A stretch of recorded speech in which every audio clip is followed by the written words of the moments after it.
세간에서 한국교회를 비판하면서 하는 말이 있습니다. 한국교회는 모이면 딱 세 마디만 한다. 모여라, 돈 내라, 집 짓자. 이른바 성전 건축에 혈안이 되어 있는 한국교회를 비판하는 겁니다. 계속 뭐 예배에 참석해야 된다, 돈 내라, 결국은 그걸 가지고 예배당을 짓는 일. 거기에 너무 많이 몰입되어 있는 한국교회 모습.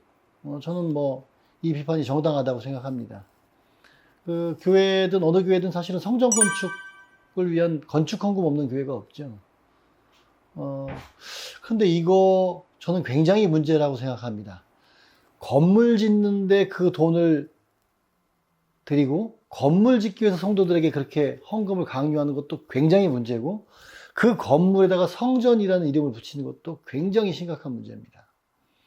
이 문제를 얘기하기 전에 중세의 상황을 한번 제가 얘기해 보고 싶습니다. 중세 유럽의 수도원에서 성물 확보 경쟁이 굉장히 심했습니다. 그러니까 수도원마다 어떻게 하면 성물을 우리가 많이 확보할까 혈안이 돼 있었어요.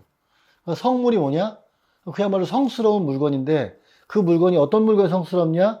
그 당시 교회가, 그 이전 교회가 성자로 지정한 이들, 성자로 인정받은 이들의 몸, 그러니까 뼈 같은 겁니다. 사실 시신의 뼈, 그리고 혹은 그들이 쓰던 물건, 이런 것들입니다. 그 경쟁이 얼마나 심했냐면, 어떤 성자로 지정된 분의 묘지는 수십 번 도굴됐다고 합니다. 손가락이 몇십 번 잘렸다는 얘기도 있고요. 그러니까 성자로 지정되고 나면 그 묘소는 무조건 도굴되는 겁니다. 그래서 팔 잘려오고, 그 뼈 가지고 와서 팔고, 그게 또 뭔가 기도가 잘 들어진다거나, 그런 얘기들이 있었던 것 같아요. 중세 공부를 했던 분들은 많이 익히 알겠지만, 들었던 얘기겠지만, 심지어는 그 당시로 치면 1000년도 훨씬 넘게 지난 성모 마리아의 속옷을 가지고 있다라고 주장했던 그런 수도원도 있고요. 또 각 수도원마다 그 예수님이 쓰셨던 가시관이다라고 하면서 그 성물을 주장하는 수도원이 한두 군데가 아니어서 그 예수님이 썼던 가시관이 유통된 게 수백 개였다고 합니다. 말도 안 되는 일이죠. 그들이 왜 그렇게 성물 확보 경쟁을 했을까요?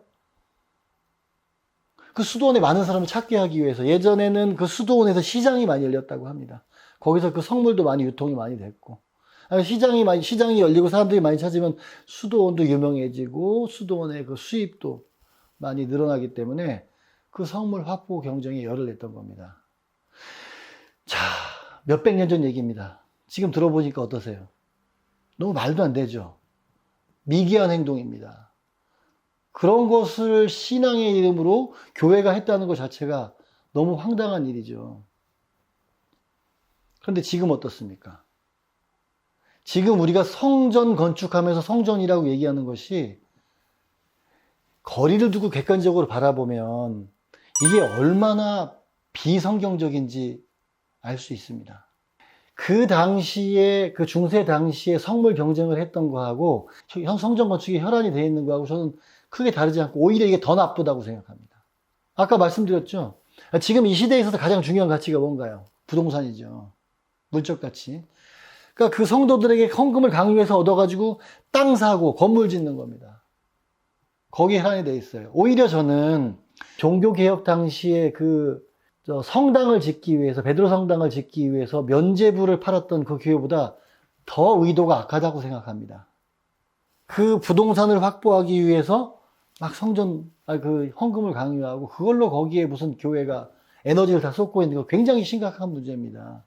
교회가 해야 될 일이 얼마나 많습니까? 하나님께서 교회에게 주신 사명은 그 교회에 속한 모든 이들이 다 신앙적으로 성장할 수 있도록, 영화에 가깝게 이뤄갈 수 있도록 교회가 교육하고 함께 교제하면서 성숙해가는 것이 필요한 것이고, 또 대외적으로는 세상의 소금의 역할을 감당해야 하는 것이 교회의 역할인데, 그런 일들은 하지 않고 예배당 건축에만, 부동산 확보에만 열을 내고 있는 겁니다. 이 한국 교회가 문제가 있다, 그러면서 이 성전 건축이나 이런 것들에 대해서 문제 제기를 하면 어떤 목사님들이 이런 얘기해요. 그래도 교회만큼 좋은 일 하는 데가 없지 않냐. 교회가 좋은 일 많이, 구제도 많이 하고 선교도 많이 하고 하는데 그런 자꾸 왜 어두운 면만 들춰내냐, 이런 얘기를 하는데, 저는 진짜 그런 분들이 진짜 교회를 사랑하는 것인가 라는 생각이 듭니다. 교회가 좋은 일 많이 하죠. 구제도 많이 하고. 그런데 예전에 이런 얘기를 들은 게 있습니다. 그러니까 우리가 몸을 위해서 그 보양식도 많이 먹고 약도 많이 먹잖아요. 근데 어떤 그 아주 유명한 의사분한테 이런 얘기를 들었습니다. 우리가 건강을 위해서 몸에 좋은 음식을 수백 번, 수천 번 먹는 것보다 몸에 나쁜 음식을 한 번 안 먹는 게 훨씬 더 건강에 좋다. 지금 한국 교회가 뭐 아무리 좋은 일 많이 해도 거의 우상숭배나 다름없는 이 만몬을 섬기는 이 일들을 그만두지 않는 한 저는 이거는 올바른 교회가 아니라고 생각합니다. 아니, 이 몸에 암이 걸려가지고 지금 간에 암덩이가 생겼는데 그래서 빨리 이거 암을 고쳐내자고 지금 우리 심각하다고 병원 가자고 얘기하고 수술하자고 얘기하는데 야야야, 간 말고 딴 데는 다 괜찮잖아. 저 팔뚝에 근육 좀 봐. 너 왜 자꾸 그렇게 안 좋은 데만 얘기하니? 그게 진짜 그 자기 몸을 생각하는 사람이 하는 얘기입니까? 그렇지 않습니다. 지금 한국교회가 이런 부동산 확보하고 건축하고 이런 건물 짓는 일에 이 에너지를 쏟는 것은 교회가 해야 될 본질적인 사명을 외면하고 하는 일이기 때문에 옳지 않은 것입니다. 조선시대 탐관오리들이 그 백성들의 고혈을 짜내서 자기들이 누렸던 것처럼 어찌 보면 지금 교회들이 그렇게 시장에서 어렵게 힘들어서 어떤 경우는 박스를 파서 힘들게 돈 벌어서 교회 헌금하는 이들에게 그 고혈을 짜내서 한다는 것이 구제도 아니고 선교도 아니고 건물 짓고 부동산 확보하는 일입니다. 이것은 한국교회가 철저하게 반성해야 될 일입니다. 중세교회보다도 못한 행동입니다. 또 하나, 여기다 왜 성전이라는 이름을 붙입니까? 이거는 너무나 심각한 문제입니다. 이것은 뭐 다른 해석의 여지가 없습니다. 성경으로 들어가 볼까요? 성경에 따르면 하나님께서 말씀하신 바 성전은 한 곳밖에 없습니다. 어디에 있죠? 예루살렘 딱 한 곳밖에 없습니다. 그 성전 이전에는 하나님의 임재를 상징하는 성막, 부득이하게 광야를 돌아다녔던 이스라엘 민족에게 성막으로 텐트를 쳐서 이동하기 위해서 그렇게 했죠. 그런데 광야 시대가 끝난 이후에는 예루살렘, 그곳에 지은 그 신전, 그 성전 한 곳만을 하나님께서 인정하셨습니다.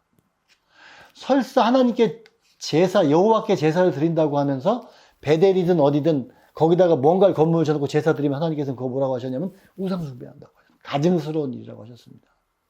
예루살렘에 있는 그 한 곳 성전 외에 다른 곳에서 제사 드린다고 건물 짓는 것조차도 가증하다고 벌 주시는 하나님, 분노하신 하나님인데, 아니 지금 이 시대에 와서 그 건물을 성전이라고 얘기하면서 성도들을 호도하는 이런 모습은 저는 정말로 잘못된 거라고 생각을 합니다. 대한민국에 지금 지구상 그 땅 위에 어느 곳에라도 성전은 없습니다. 성전은 그 옛날에 예루살렘에 딱 한 곳밖에 없었으며 AD 70년에 로마의 티토스 장군에 의해서 무너졌습니다. 그래서 지금 이 시대에 와서 성전을 건축하자, 우리가 짓는 이 건물이 성전이다라고 얘기하는 것은 굉장히 비성경적인 것입니다. 신약 성경에 따르면 더 이상 어떤 장소나 건물이 성전이 아니라 우리 믿는 이들의 마음과 몸, 이곳이 바로 하나님께서 거하시는 성전이다라고 얘기를 하고 있습니다. 하나님께서 가증스럽게 여기시는 그 건물 성전을 짓기 위해서 하나님이 임하시는 그 성전이 성도들을 괴롭히고 이들에게 왜곡된 신앙을 가르치는 일을 한국교회는 멈춰야 합니다. 다시 한번 말씀드리지만 지금 대한민국 어디에도 성전은 없습니다. 성전을 지을 수도 없고 지어서도 안 됩니다. 그것은 하나님께서 가증스럽게 여기시는 일입니다.